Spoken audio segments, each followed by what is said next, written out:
Welcome back to the Little Marketing Podcast, where we share practical, real-life advice for Australian small businesses. If you're a small business owner who's ever stared at their phone at 10 p.m. thinking, I need to post something, but what do I post? This episode is for you. Social media can feel like a never-ending treadmill. Between all of the platforms like Facebook, Instagram, TikTok, YouTube Shorts, there's always another trend or another strategy that you should be using. But today I'm going to tell you the truth that you don't need to be everywhere, posting on everything to be able to make an impact. And today we're going to talk about how to stay consistent without the burnout. I'll share some practical tips that you can use this week and also some real life examples to show you how it can work in the real world. Why burnout happens. So why does social media cause so much stress? Firstly, we have comparison fatigue. And that's all about, we're scrolling on Instagram or Facebook and we're seeing all of these businesses with amazing videos and we think that we're falling behind. But what you're not seeing is the marketing team behind that, the professional in-house photographer, or the budget behind those posts. Secondly, we have content overload. One day it's carousels, the next day it's trending audio. And if you're trying to chase every tactic, you're going to feel like you're constantly playing catch up. And thirdly is lack of a plan. So most small business owners are already wearing a million hats, and social media is just another one. So it's only going to happen once everything else is done. And the last minute posting is what's causing the stress. I feel like I'm on social media all day and it's still not enough. How often should I really be posting? I hear this question a lot, and we're going to get to it in a minute, but it's going to be a lot less than you think. Pick your platforms. Here's your permission slip. You don't have to be on every platform. Just pick 1 to 2 platforms where you know your audience goes, where they engage, and then give yourself permission to ignore the rest. I knew of a wedding photographer that used to try and juggle YouTube, Pinterest, TikTok, Instagram, and then when she finally looked at her client list, she realized that all of her clients either come from word of mouth or from Instagram.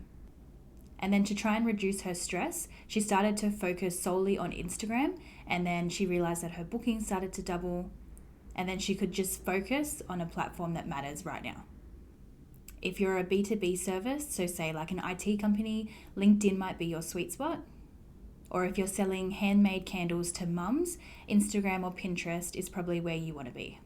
Quality is going to beat quantity always. Create a simple content plan. So consistency is always going to be easier when you're not reinventing the wheel. And here's a simple 3-step plan for you. Number 1, pick 3 content pillars. So for example, behind the scenes of your business, customer tips or how-tos, even your product or service in action. Number 2, batch your ideas. So you're going to set aside 1 hour a week to brainstorm and schedule. Even jotting down bullet points is enough to save you from scrambling later. And 3, we're going to schedule ahead. So tools like Later, Buffer, or even Meta's free business suite, they let you upload a week's worth of posts in one sitting. So take a local gym. They might post 3 times a week. Motivational Monday, Wednesday workout tip, or Friday client spotlight. And that's it. Their members love the consistency, and the owners only spend a few hours a week to get that all sorted. I feel like batching makes my posts less authentic. Shouldn't I be posting in real time? This is another question that I've heard a few times, and no, not at all. Even if you're batch creating, you can still jump in with spontaneous stories or spontaneous posts when something fun is going on. Batching is just going to cover the basics for you so you're not panicking and stressed each week on what to post. Repurpose like a pro. So you don't always have to create brand new content all the time. Repurposing is going to be your new best friend. You could turn a blog post into 3 Instagram tips. Or you could take a podcast snippet and post it as a reel. And then share both videos to Instagram and TikTok at the same time. For example, we could look at a florist who records a 30-second video while she unpacks her fresh flowers every morning. That single video can then become an Instagram reel, a TikTok video, a quick story update, and even a post for next week's socials. One piece of content 4 uses. Set boundaries. If you let it, social media can eat up every spare second that you have. So let's set some boundaries. Time block. Maybe 20 minutes in the morning and 20 in the afternoon for engagement. Turn off notifications when you're not on. Delete apps from your phone outside business hours if you really need a break. Let's look at another example. So a local café, they only check Instagram, say 2 times a day. Her engagement hasn't dropped. If anything, it's gotten better because she's more focused when she is engaging. Measure what matters. Finally, we're going to check the right numbers. Likes and views, they're nice, but for small businesses, the key metrics are inquiries or sales from socials, website clicks, or email signups.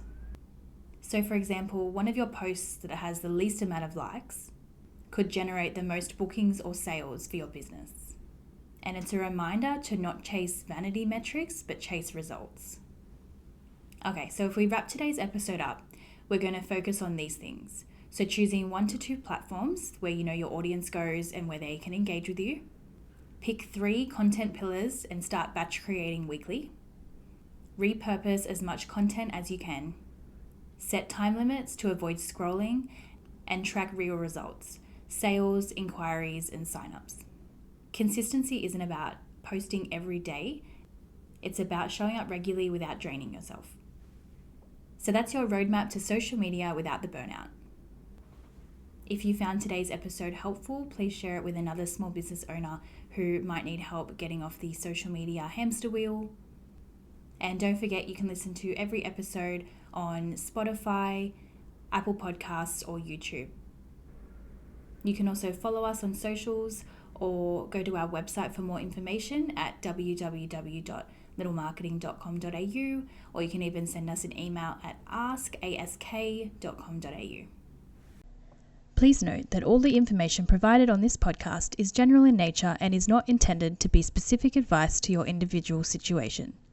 Please be sure to engage a professional for a customized approach to your business and personal circumstances.